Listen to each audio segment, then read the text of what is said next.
Hello, welcome back to our channel market intelligence. So நம்ம வீட்டில் வந்து வீடியோ எடுக்கிறதுனால வந்து பார்த்திங்கன்னா அங்கே ஒரே ரூம்குள்ளே நம்மளுக்கு வந்து ப்ராப்பராக ஸ்டூடியோஸ் இல்லை அண்ட் அங்கே ப்ராப்பராக லைட்னிங் இல்லை. ஸோ ஒரு மாதிரி ஏதோ ஒரே ரூம்குள்ளே அடைச்சி வச்சு 4 செவத்துக்குள்ளே இருக்காமல் இருக்குது. அதனால தான் வெளியே வந்து 2 வீடியோ ஷூட் பண்ணிட்டு இருக்கேன். அண்ட் நம்மளுக்கு வந்து பார்த்திங்கன்னா எதுவும் ப்ராப்பராக செட்டப் எதுவும் இல்லை. ஸ்டூடியோஸ் அண்ட் லைட்டிங் அண்டு வந்து பார்த்திங்கன்னா ஸ்டாண்டு அந்த மாதிரிலாம் எதுவுமே இல்லை. ஸோ அதனால் கொஞ்சம் வெளியே வந்து எடுத்தால் நல்லாயிருக்கும். அதனால தான் வந்து வெளியே வந்து எடுக்கிறேன். எது வந்தாலும் நம்மளுக்கு இன்ஃபர்மேஷன் தான் முக்கியம். ஸோ அதனால் இது அக்செப்ட் பண்ணிப்பீங்கன்னு நினைக்கிறேன். அண்டு வந்து பார்த்திங்கன்னா நான் கொஞ்சம் ப்ரொனவுன்ஸ் பண்ணுறது அண்டு ஒரு சில விஷயங்கள் வந்து ஒழுங்காக சொல்ல மாட்டேன். அண்டு கொஞ்சம் பயந்து பேசுவேன். ஏன்னா ஃபஸ்ட் டைம் வந்து கேமரா முன்னாடி பேசுகிறேன். ஸோ நான் இது ஃபஸ்ட் வீடியோ கம்பேர் பண்ண சொல்ல நானே எனக்கு பார்க்க சொல்ல இப்போ லாஸ்ட் வீடியோ கொஞ்சம் நல்லா பேசியிருக்கிற மாதிரி தான் தோணுது. ஸோ ஓகே, இதுக்கப்புறம் நான் கொஞ்சமாக இம்ப்ரூவ் பண்ணிக்கிறேன். என்கிட்ட எதனா நான் இம்ப்ரூவ் பண்ணான்னு எதனா இருந்துச்சுன்னா நீங்கள் வந்து கமெண்ட்டில் மென்ஷன் பண்ணலாம். So thank you so much for வாட்சிங் திஸ் வீடியோ. நம்ம இன்னைக்கு டாபிக்குள்ளே போகலாம். இன்னைக்கு டாபிக் என்னென்னா, நம்ம வந்து பார்த்தா ஸ்டாக் மார்க்கெட்டில் ட்ரேடிங் அண்ட் இன்வெஸ்டிங் பண்ண சொல்ல கேபிட்டல் ப்ரொடெக்ஷன் வந்து எந்த அளவுக்கு இம்பார்ட்டன்ஸ், அதை எப்படி பண்ணான்றதை பற்றி தான் இந்த வீடியோவில் பார்க்க போகிறோம். So let's we go to the video. So first thing, capital protection பற்றி நம்ம பேசணும்னா, நீங்கள் ஸ்டாக் மார்க்கெட்டும் ஆஸ் பர் வந்து ஒரு பிஸ்னஸ் மாதிரி தான் நீங்கள் பண்ணிங்கன்னா அது கரெக்டாக இருக்கும். ஸோ நான் ஃபர்ஸ்ட்டில் சொன்ன மாதிரி, அதாவது ஒரு கேம்லிங்காக நினச்சி பண்ணிங்கன்னா அது வந்து பார்த்தீங்கன்னா அது வந்து நீங்கள் அதில் சக்ஸஸ்ஃபுல் பண்ண முடியும். என்னன்னா நீங்கள் ப்ராஃபிட் பண்ணலாம், அது பிறகு உங்களுக்கு வந்து பெருசாக அதில் சக்ஸஸ் வராது. ஸோ இதையும் ஒரு பிஸ்னஸ் வச்சு தான் பண்ணுறோம். ஸோ அப்போ நம்ம வந்து ஒரு பிஸ்னஸ் நம்ம எப்படி பண்ணுவோம்? இப்போ உதாரணத்துக்கு ஏதோ ஒரு இண்டஸ்ட்ரி, ஹோட்டல் இண்டஸ்ட்ரி ஆர் ஏதோ ஒரு பிஸ்னஸ் ஸ்டார்ட் பண்ணுறீங்கன்னு வச்சுக்கோங்களேன். அண்ட் இல்லைனா வந்து ஒரு டெக்ஸ்டைல் ஷாப் எதனா நீங்கள் ஸ்டார்ட் பண்ணுறீங்கன்னா, முதல்ல நீங்கள் வந்து ஒரு amount 1 lakh or 2 lakh whichever உங்களுடைய பிஸ்னஸோடைய சைஸை பொறுத்து நீங்கள் வந்து ஒரு அமௌண்ட்டை வந்து ஃபிக்ஸ் பண்ணுவீங்க. ஸோ நான் உதாரணத்துக்கு ஒரு 2 lakhs வைக்கிறேன்னு வச்சுக்கோங்களேன். நீங்கள் மற்ற பிஸ்னஸ் பொறுத்தவரைக்கும் நம்ம ஸ்டாக் மார்க்கெட்டுக்கும் மற்ற பிஸ்னஸுக்கும் இருக்கிற ஒரு டிஃப்ரென்ஸ் என்னன்னு பார்த்தீங்கன்னாக்கா, மற்ற பிஸ்னஸில் நீங்கள் வந்து ஒரு அமௌண்ட்டு இன்வெஸ்ட்மெண்ட் பண்ணுறீங்கன்னா நீங்கள் வந்து பார்த்தீங்கன்னா நீங்கள் வந்து மெட்டீரியல் அண்டு அந்த இடத்துக்கான ரெண்ட்டு, அதுக்கான அட்வான்சஸ்ஸு, ஸோ மச் ஆஃப் திங்ஸ் இருக்கும். அண்ட் ஏன்னா அப்ரூவல் வாங்கிச்சுன்னா அதுக்கான வந்து பைசா வந்து நிறைய அது மாதிரிலாம் இருக்கும். ஸோ நீங்கள் வந்து ஒரு அமௌண்ட்டை வந்து இன்வெஸ்ட்மெண்ட் பண்ணிடுவீங்க. அந்த அமௌண்ட்டு உங்களுக்கு கையில் இருக்காது. அதுக்கப்புறம் நீங்கள் வந்து வாங்கியிருக்க மெட்டீரியல்ஸ் எல்லாம் போட்டு நீங்கள் அந்த ப்ராடக்ட்டை நீங்கள் சேல் பண்ணிங்கன்னா அது மூலமாக வர ப்ராஃபிட் வச்சு தான் நீங்கள் வந்து பார்த்தீங்கன்னா போட்ட வந்து கேபிட்டலில் வந்து நீங்கள் வந்து கெயின் வந்து உங்களுக்கு வந்து ப்ராஃபிட் வந்து வர ஆரம்பிக்கும். ஆனால் நம்ம ஸ்டாக் மார்க்கெட் பொறுத்தவரைக்கும் நீங்கள் வந்து பார்த்தீங்கன்னா கொஞ்சம் டிஃப்ரெண்ட்டாக இருக்கும். என்னென்னா, நீங்கள் வந்து ஒரு இதே 2 lakhs நீங்கள் இன்வெஸ்ட்மெண்ட் பண்ணுறீங்கன்னா உங்கள் அக்கௌண்ட்டில் கேபிட்டல் அப்படியே இருக்கும். நீங்கள் வந்து அதுக்காக எதுவும் செலவு பண்ண போகிறதில்ல. ஒரே ஒரு டிமேட் அக்கௌண்ட் ஓப்பன் பண்ண போகிறீங்க. அதுக்கு வந்து ஒரு சில ப்ரோக்கர்ஸ் வந்து பார்த்தீங்கன்னா ஃப்ரீயாகவே டிமேட் அக்கௌண்ட் ஓப்பன் பண்ணி கொடுக்குறாங்க. ஸோ உங்களுக்கு சில பெனிஃபிட்ஸ்லாம் வந்து மற்ற பிஸ்னஸ்க்கும் இதுக்கும் சில பெனிஃபிட்ஸ்லாம் இருக்குது. என்னன்னு கேட்டிங்கன்னா, இப்போ மற்ற பிஸ்னஸ்லாம் வந்து ஏதோ உங்களுக்கு ஒரு 50,000 லாஸ் ஆகி போச்சுன்னா நீங்கள் வந்து அவ்வளோதான், அந்த பிஸ்னஸ் அப்படியே விட்டுரும். சரி, ஓகே, நீங்கள் பிஸ்னஸ் பண்ணுறீங்க, அந்த ஒரு டெக்ஸ்டைல் பிஸ்னஸே பண்ணுறீங்கன்னு வச்சுக்கோங்களேன். இதில் வந்து உங்களுக்கு லாஸ் ஆகி போச்சு, நீங்கள் வந்து பெருசாக பிஸ்னஸ் போகல. அப்போ என்ன பண்ண முடியும்? நீங்கள் போட்ட கேபிட்டல் அந்த 2 லட்ச ரூபாவும் மோஸ்ட்லி அதில் வந்து பெருசாக நீங்கள் எதுவும் கவர் பண்ணுற மாதிரி இருக்காது. ஏன்னா மேபி ஏன்னா அசட்ஸ் எதனா இருந்தால் சேல் பண்ணலாம். ஆனால் போட்ட காசு மொத்தம் வருமானம்னா கிடையாது.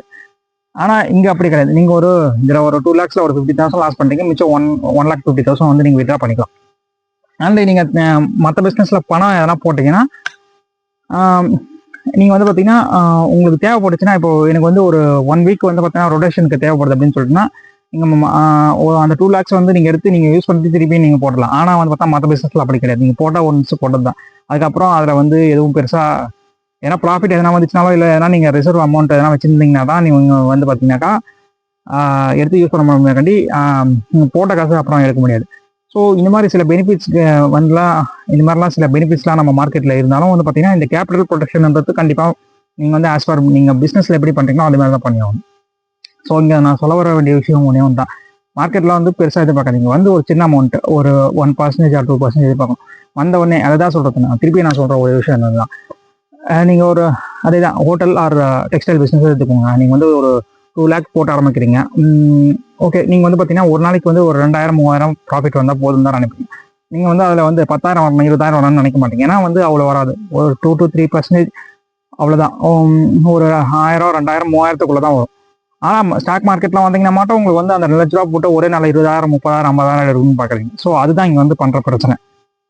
ஸோ உங்களுக்கு வந்து இப்போ வந்து மார்க்கெட் வந்து எப்படி ப்ராப்பராக ஒரு பிஸ்னஸாக பண்ணணுன்றது உங்களுக்கு இந்த இடத்துல தெரிஞ்சு போச்சு.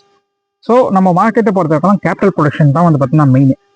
என்னென்னா நீங்கள் வந்து இன்கேஸ் மார்க்கெட் சரியில்லைனாலோ இல்லை லாஸ் ஆச்சுனாலோ கேபிட்டல் இருந்துச்சுன்னா இன்னொரு நாள் நீங்கள் வந்து மார்க்கெட் நல்லாயிருக்கும், உங்ககிட்ட அமௌண்ட் இருந்துச்சுன்னா நீங்கள் வந்து ட்ரேட் பண்ணியோ இல்லை இன்வெஸ்ட் பண்ணியோ ப்ராஃபிட் பண்ணிக்கலாம். ஆனால் உங்ககிட்ட கேபிட்டல் இல்லைன்னா என்ன பண்ணுவீங்க? ஸோ அதனால வந்து பார்த்தீங்கன்னா கேபிட்டல் ப்ரொடக்ஷன் தான் வந்து பார்த்தீங்கன்னா மெயின். ஸோ இன்னும் இது வந்து பார்த்தீங்கன்னா இது வந்து ஒரு கேபிட்டல் ப்ரொடக்ஷன்ன்றது வந்து ஒரு ஆர்ட்னே சொல்லுவேன் நான். என்ன கேட்டிங்கன்னா மார்க்கெட்டுக்கு வந்து எதுவுமே தேவையில்லை, நாலேஜ்ன்றது கூட செகண்ட் தான். ஆனால் கேபிட்டல் உங்ககிட்ட ஃபர்ஸ்ட் இருக்கணும், கண்டிப்பாக அப்சல்யூட்லி நாலேஜ் இருக்கணும். ஸோ நம்ம வந்து பார்த்தீங்கன்னா இந்த இடத்துல சைக்காலஜி அஃபெக்ட் ஆகாமல் இருக்கணும். அதுக்கு நம்ம வந்து கேபிட்டல் ப்ரொடக்ஷன் தான் நம்ம வந்து பார்த்தீங்கன்னா அதுக்கு வந்து ஃபர்ஸ்ட் ப்ரியாரிட்டி இருக்கணும். ஸோ நம்ம அதை பற்றி பார்க்கலாம். அந்த கேபிட்டலை எப்படி ப்ரொடெக்ட் பண்ணுறது நான் 1 by 1 உங்களுக்கு சொல்கிறேன். ஸோ நம்ம அதுக்குள்ளே போகலாம். It's okay. இப்போ கேபிட்டல் ப்ரொடெக்ஷனுக்கு ஃபர்ஸ்ட் விஷயம் வந்து பார்த்தீங்கன்னாக்கா, இப்போது நீங்கள் ஸ்டாக் மார்க்கெட்டில் trading, investing or long term, short term, swing trading, options, commodity எது பண்ணுறதா இருந்தாலும் நீங்கள் வந்துட்டு ஒரு கேபிட்டல் வச்சு பண்ணுவீங்க. வச்சு இப்போ நான் வந்து அசியூம் பண்ணிக்கிறேன், ஒரு 1 lakh வச்சு நான் ட்ரேடிங் பண்ணுறேன் அப்படின்னா, இப்போது நீங்கள் எல்லாருமே உங்களுக்கு ஒரு ஸ்ட்ராட்டஜி வச்சுருப்பீங்க. இப்போ நான் வந்து பார்த்தீங்கன்னா 1% ஸ்ட்ராட்டஜி வச்சுருக்கேன், அது மாதிரி உங்களுக்கு ஒரு ஸ்ட்ராட்டஜி வச்சுருப்பீங்க. இப்போ உங்கள் ஸ்ட்ராட்டஜி வச்சு ட்ரேட் பண்ணுறீங்க. இப்போது ஒரு 1 lakh இருக்குன்னா அது கூட ஒரு 20% ஆஃப் அமௌண்ட், 10 or 20%, 20% தான் நல்லாயிருக்கும். நீங்கள் ஒரு 20% ஆஃப் அமௌண்ட்டை நீங்கள் வந்து எடுத்து வச்சுருங்க. அப்போது மொத்தம் எக்ஸ்ட்ரா போடணும். நீங்கள் 1 lakh கூட எக்ஸ்ட்ரா ஒரு அந்த 20,000 போட்டோம்னா 1,20,000 இருக்கும். நீங்கள் ட்ரேடிங் உங்கள் ஆஸ் பர் உங்கள் ஸ்ட்ராட்டஜி பிரகாரம் பண்ணிகிட்டே வரீங்க. ஸோ ப்ராஃபிட் வந்துச்சுன்னா நோ ப்ராப்ளம். இப்போ லாஸ் வருதுன்னா நீங்கள் என்ன பண்ணணும், ஒரு அந்த 20,000 லாஸ் வர வரைக்கும் பார்க்கணும். அந்த 20,000 லாஸ் ஆச்சுன்னா நீங்கள் வந்து ட்ரேடிங்கை ஸ்டாப் பண்ணிடணும். ஸ்டாப் பண்ணிவிட்டு நீங்கள் என்ன மிஸ்டேக் பண்ணியிருக்கீங்க, ஸோ மார்க்கெட் சரி இல்லையா, இல்லை உங்கள் எமோஷன் ட்ரேடிங்கா, இல்லை உங்கள் ஸ்ட்ராட்டஜி எதனா வென்ட்ராங், அதாவது தப்பாக போயிருக்கலாம், இல்லை வந்து ஸ்ட்ராட்டஜி ஒர்க் ஆகாமல் இருக்கலாம். ஸோ நீங்கள் அதெல்லாம் அனலைஸ் பண்ணிட்டு திருப்பி இன்னொரு 20,000 போடுறது, திருப்பியும் அடுத்த ட்ரேடிங் நீங்கள் ஸ்டார்ட் பண்ணணும். இப்போது இது எப்படின்னு கேட்டிங்கனாக்கா, உங்கள் கேபிட்டலுக்கு ஒரு 20,000ன்றது ஒரு இன்சூரன்ஸ் மாதிரி. 1 lakh கேபிட்டல் லாஸ் ஆகக்கூடாது. அதுக்கு வந்து பார்த்தீங்கன்னா இந்த 20,000 ஒரு இன்சூரன்ஸ் மாதிரியோ, இல்லை எப்படி சொல்கிறதுனா ஒரு ஸ்டாப் லாஸ் அமௌண்ட் மாதிரி. இப்போ நம்ம நார்மலாக ட்ரேட் பண்ணுறோம், நம்ம ஒரு 100 ரூபா வச்சு ட்ரேட் பண்ணுறோம். அதில் வந்து 5 ரூபா போனாலும் பரவாயில்ல, 95 ரூபாய்க்கு நம்ம ஸ்டாப் லாஸ் போடுறோம்னா 5 ரூபா வந்து ஸ்டாப் லாஸ். ஸோ அந்த மாதிரி ஒரு ஸ்டாப் லாஸ் அமௌண்ட் அந்த 20,000 வச்சுக்கோங்க. நீங்கள் இந்த மாதிரி வச்சுக்கிட்டு நீங்கள் ட்ரேட் பண்ணிங்கன்னா, நான் ஒரு விஷயம் சொல்கிறேன், இது வந்து நான் ட்ரை பண்ணி பார்த்துருக்கேன். உங்களுக்கு வந்து பார்த்தீங்கன்னா எமோஷன் அட்டாக் ஆகாது. நீங்கள் அந்த 20,000 அமௌண்ட்டை முதலே வந்து நான் லாஸ் பண்ணிட்டேன் அப்படின்னு சொல்லிட்டு எடுத்து வச்சிடணும். 1 lakh வந்து லாஸ் பண்ண போட்டுருங்க, அந்த 20,000 வந்து நான் லாஸ் பண்ணிட்டேன் அப்படின்னு சொல்லிட்டு நீங்கள் எடுத்து வச்சிடணும். ஸோ அப்போ என்ன பண்ணீங்கன்னா, நீங்கள் வந்து பார்த்தீங்கன்னா எமோஷன் ட்ரேட் எடுக்க மாட்டீங்க, எமோஷனாக ட்ரேட் பண்ண மாட்டீங்க, ரிவெஞ்ச் ட்ரேட் எடுக்க மாட்டீங்க. அண்ட் பார்த்தீங்கன்னா நீங்கள் போட்டிருக்க ஸ்ட்ராட்டஜி வந்து கரெக்டாக ஒர்க் ஆகுதுன்றது தெரியும். இப்போ உதாரணத்துக்கு நான் சொல்கிறேன், இப்போ நீங்கள் வந்துட்டு இன்னைக்கு ட்ரேட் பண்ணுறீங்க, ஒரு 2,000 லாஸ் ஆகி போச்சு. அப்போ நீங்கள் என்ன பண்ணீங்க, நார்மல் அந்த 1 lakh வச்சு ட்ரேட் பண்ணீங்கன்னா அந்த 2,000 கவர் பண்ணுறதுக்கு இன்னொரு ட்ரேட் எடுப்பீங்க. ஆனால் இப்போ இந்த மாதிரி வச்சு நீங்கள் மைண்ட் செட் வச்சு பண்ண சொல்லுவோம், நீங்கள் வந்து அந்த ரிவெஞ்ச் ட்ரேட் எடுக்க மாட்டீங்க. ஏன்னா நீங்கள் அந்த 20,000 லாஸ்ன்னு எடுத்து வச்சுட்டீங்க. அந்த 1 lakh வந்து பார்த்தீங்கன்னா 20,000 வந்து பார்த்தீங்கன்னா ஒரு இன்சூரன்ஸ் இல்லை ஸ்டாப் லாஸ் அமௌண்ட்டுன்னு எடுத்து வச்சுட்டீங்க. ஸோ இங்கே வந்து பார்த்தீங்கன்னா நீங்கள் வந்து ரிவெஞ்ச் ட்ரேட் எடுக்க மாட்டீங்க, எமோஷன் ட்ரேடும் எடுக்க மாட்டீங்க. ஸோ இது வந்து பார்த்தீங்கன்னா உங்களுக்கு ரொம்ப யூஸ்ஃபுல்லாக, இது வந்து கொஞ்சம் புது டெக்னிக்காக இருக்கும். ஏன்னா எப்படி கேட்டிங்கனாக்கா, உங்களுக்கு ஒரு நார்மலாக நீங்கள் ட்ரேட் பண்ண சொல்ல வந்து பார்த்தீங்கன்னா உங்களுக்கு எமோஷன்ஸை பயங்கரமாக ப்ளே பண்ணணும். இந்த மாதிரி நீங்கள் எடுத்து வச்சு பண்ண சொல்ல உங்களுக்கு பார்த்தீங்கன்னா எமோஷன்ஸை ப்ளே பண்ணாது. என்னன்னா இப்போ நீங்கள் ஒரு பிஸ்னஸ் லெட்ஸி, இப்போ நான் உங்களுக்கு ஒரு விஷயம் சொல்கிறேன். இப்போ நீங்கள் வந்து எதாவது சொல்கிறேன், ஒரு டெக்ஸ்டைல் பிஸ்னஸோ இல்லை ஒரு ஹோட்டல் பிஸ்னஸோ பண்ணுறீங்கன்னா, நீங்கள் வந்து நிறைய விஷயங்கள், நிறைய அமௌண்ட் வந்து இன்வெஸ்ட்மெண்ட் பண்ணுற மாதிரி இருக்கும்.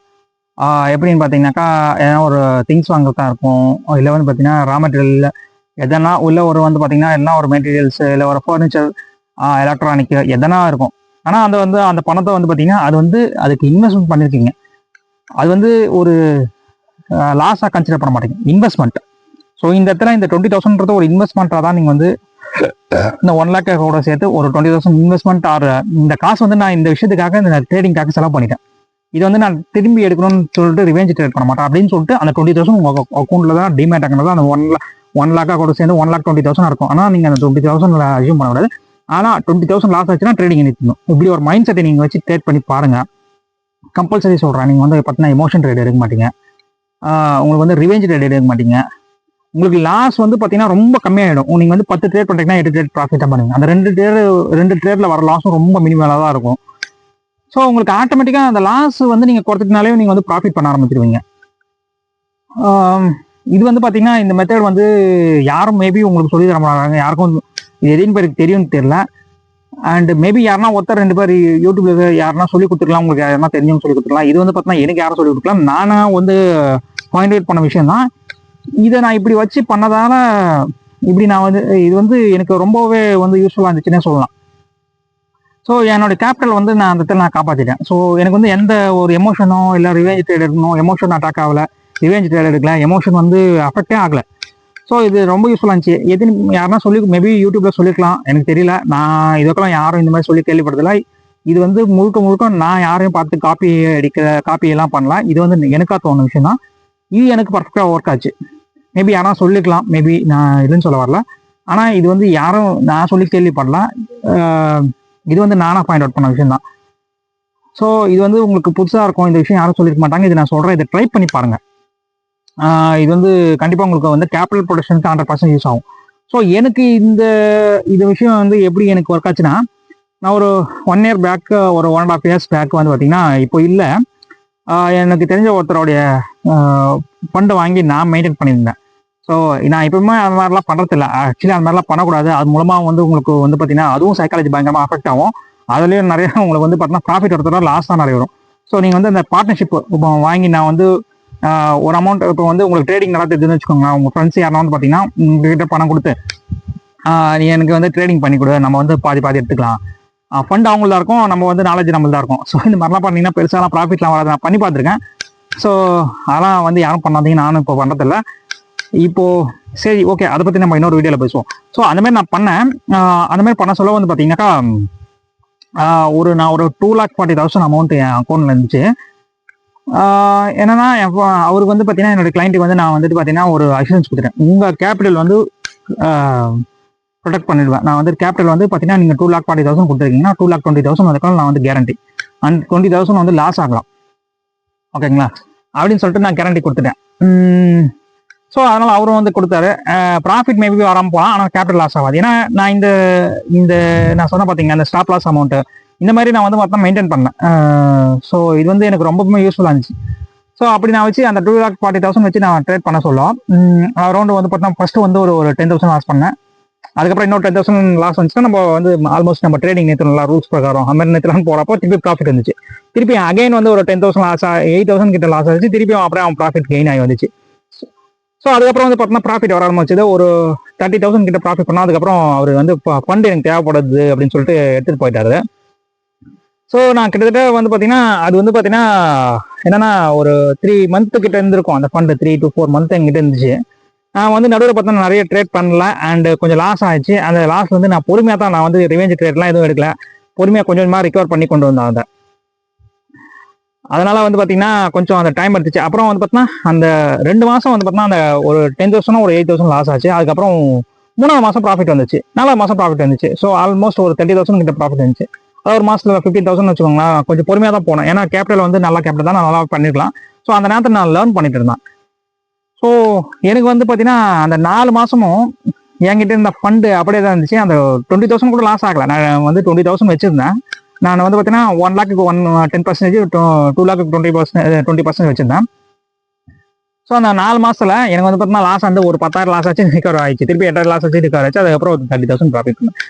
ஸோ நீங்கள் பார்த்துக்கோங்க, எனக்கு வந்து பார்த்தா சைக்காலஜி எஃபெக்ட் ஆகல, அதே மாதிரி தான் ரிவெஞ்ச் ட்ரேட் எடுக்கல.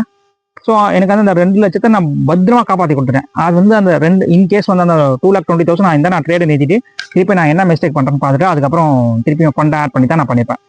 ஸோ எனக்கு இது வந்து பர்ஃபெக்டாக ஒர்க் ஆச்சு. நான் வந்து அவருக்கும் பயம் இல்லை, எனக்கும் பயம் இல்லை. இப்போ நானே கூட நான் இதுக்கப்புறம் யாருக்கிட்டையும் வாங்கிலாம் நான் பண்ண மாட்டேன், பண்ணுறதில்ல. ஸோ இப்போ நான் யாருன்னா ட்ரேட் பண்ணுறேன்னு எனக்கே வந்து நான் ட்ரேட் பண்ணுறேன் 1 lakh 2 lakh வச்சு பண்ணுறேன். என் கேபிட்டலை வந்து ப்ரொடெக்ட் பண்ணுறேன். எனக்கு வந்து என் கேபிட்டல் பற்றி பயம் கிடையாது. ஏன்னா கேபிட்டல் லாஸ் பண்ண போகிறதில்ல. என்னுடைய ஸ்டாப் லாஸ் அமௌண்ட் நான் வந்து ஒரு பிஸ்னஸ் என்ன பண்ணுறேன்னா ஒரு அமௌண்ட் வந்து எதுக்கோ ஒரு விஷயத்துக்காக நான் செலவு பண்ண வேண்டியது இருக்கும். ஸோ இதுக்குன்னு ஒரு அமௌண்ட் எடுத்து வச்சுப்போம். அது வந்து நம்ம வந்து பார்த்தீங்கன்னா அது வந்து லாஸாக கன்சிடர் பண்ண மாட்டோம்.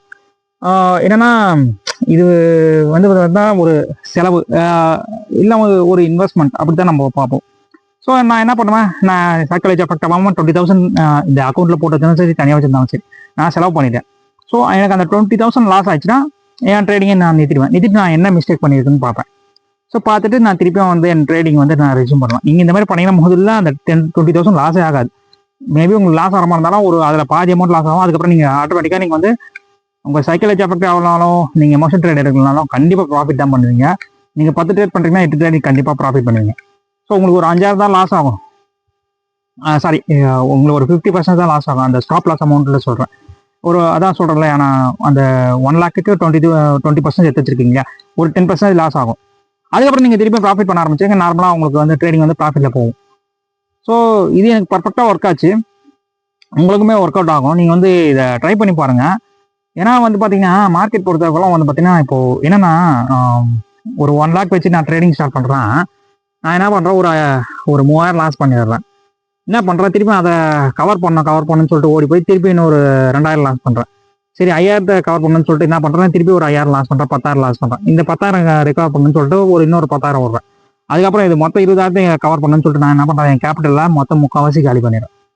ஸோ இந்த ட்ரேடிங் வந்து பார்த்தீங்கன்னா எப்படி க்ளோஸ் ஆகுதுன்னா இப்படி தான் க்ளோஸ் ஆகிடுது. இதனால் நான் என்ன சொல்கிறேன், இந்த மாதிரி மெத்தடில் வச்சு ட்ரேட் பண்ணி பாருங்கள், உங்களுக்கு ரொம்ப யூஸ்ஃபுல்லாக இருக்கும். அண்டு மார்க்கெட் பொறுத்த மற்ற நீங்கள் பிஸ்னஸ்லாம் வந்து பார்த்தீங்கன்னா நிறைய வந்து பார்த்தீங்கன்னா எக்ஸ்பென்ஸ் இருக்கும். நீங்கள் வந்து பார்த்தீங்கன்னா முதலீடு பண்ணுற மாதிரி இருக்கும். அண்டு இங்கே வந்து பார்த்தீங்கன்னா நீங்கள் வந்து இப்போ ஒரு 1 lakh இருக்குன்னா அதில் வந்து ஒரு ஏதோ ஒரு கொஞ்சம் அமௌண்ட் குறைஞ்சிருக்குன்னா ஒன்று நீங்கள் லாஸ் பண்ணிருக்கணும். அப்படி இல்லையா நீங்கள் வந்து சார்ஜஸ் ப்ரோக்கரேஜ் கட்டிருக்கணும். ரெண்டுத்தில் ஏதோ ஒன்று தான். இல்லை வந்து பார்த்தீங்கன்னா அது அமௌண்ட் வந்து குறைய போகிறது கிடையாது. ஸோ அப்போது நீங்கள் என்ன பண்ணால் இந்த மெத்தடில் வச்சு பண்ணிங்கன்னா நீங்கள் உங்களுக்கு வந்து லாஸ் வரதுக்கு வாய்ப்பு இல்லை. ஸோ உங்களுக்கு ஆட்டோமேட்டிக்காக ப்ராஃபிட் வர ஆரம்பிச்சுன்னா உங்களுக்கு வந்து உங்களுக்கு மேலே ஒரு கான்ஃபிடென்ட் வரும். அதுக்கப்புறம் உங்கள் சைக்காலஜி எஃபெக்ட் ஆகாது. நீங்கள் ப்ராஃபிட்டில் நீங்கள் எவ்வளோ நாள் ரிஸ்க் எடுக்கலாம், பிரச்சனை இல்லை. நீங்கள் லாஸ்ட்டில் தான் ரிஸ்க் எடுக்கக்கூடாது. இப்போ நான் வந்துட்டு நீங்கள் அந்த 1,20,000 வச்சுட்டு நீங்கள் ட்ரேட் பண்ணுறீங்க, ஒரு 20,000 ப்ராஃபிட் இருந்துச்சு. இப்போ வந்து 1,40,000 இருக்குது. நீங்கள் வந்து அசால்ட்டாக நீங்கள் வந்து பார்த்தீங்கன்னா நீங்கள் ஒரு நல்ல ட்ரேட் எடுக்கலாம். நீங்கள் வந்து பார்த்தீங்கன்னா ஒரு 4,000 ரிஸ்க் வச்சு ட்ரேட் பண்ணலாம். ஸோ அதுக்கப்புறம் உங்களுக்கு ஆட்டோமேட்டிக்காக ப்ராஃபிட்ஸ் வந்துகிட்டே இருக்கும். ஸோ அதனால தான் சொல்கிறேன், இது வந்து பார்த்தீங்கன்னா இது புது மெத்தட், யாரும் சொல்லியிருப்பாங்களான்னு தெரியல. இது வந்து புதுசாக நான் வந்து இன்ட்ரடியூஸ் பண்ணுறேன். இது வந்து உங்களுக்கு எல்லாருக்குமே கண்டிப்பாக யூஸ்ஃபுல்லாக இருக்கும்னு நினைக்கிறேன். நீங்கள் ட்ரை பண்ணி பாருங்கள். ட்ரை பண்ணி பார்த்துட்டு சொல்லுங்கள் ஓகேவா அப்படின்னு சொல்லிட்டு. இது வந்து எனக்கு ரொம்ப பர்ஃபெக்டாக, எனக்கு 100% இது வந்து யூஸ்ஃபுல்லாக இருக்குது. ஸோ உங்களுக்கும் யூஸ்ஃபுல்லாக இருக்கும்னு நினைக்கிறேன். இன்னும் இதை பற்றி வந்து டீட்டெயிலாக வேணும்னா நீங்கள் வந்து சொல்லுங்கள். இன்னும் கொஞ்சம் இதை பற்றி டீட்டெயிலாக நம்ம வந்து எலாபரேட்டாக வீடியோ போடலாம். அண்ட் போன வீடியோக்கெல்லாமே நல்லா ரெஸ்பான்ஸ் இருந்துச்சு. இன்னும் வந்து பார்த்தீங்கன்னா இன்னும் நிறைய ரெஸ்பான்ஸ் நான் கிடைக்கும்னு எதிர்பார்க்குறேன். தொடர்ந்து நம்ம சேனலை இணைஞ்சிடுங்க. Keep in touch. நம்ம சேனலை சப்ஸ்கிரைப் பண்ணாத பார்க்குறவங்க சப்ஸ்கிரைப் பண்ணுங்கள். ஸோ நீங்கள் சப்ஸ்கிரைப் பண்ணுறது தான் ஒரு மோட்டிவேஷனாக இருக்கும். கண்டிப்பாக சப்ஸ்கிரைப் பண்ணுங்கள். And thank you so much for வாட்சிங் this video. Thank you so much. நீங்கள் வந்து அப்கமிங் வீடியோஸில் பார்க்கலாம். என்ன வீடியோ வேணும்னு சொல்லிட்டு நீங்கள் வந்து கமெண்ட் பண்ணுங்கள். So thank you so much.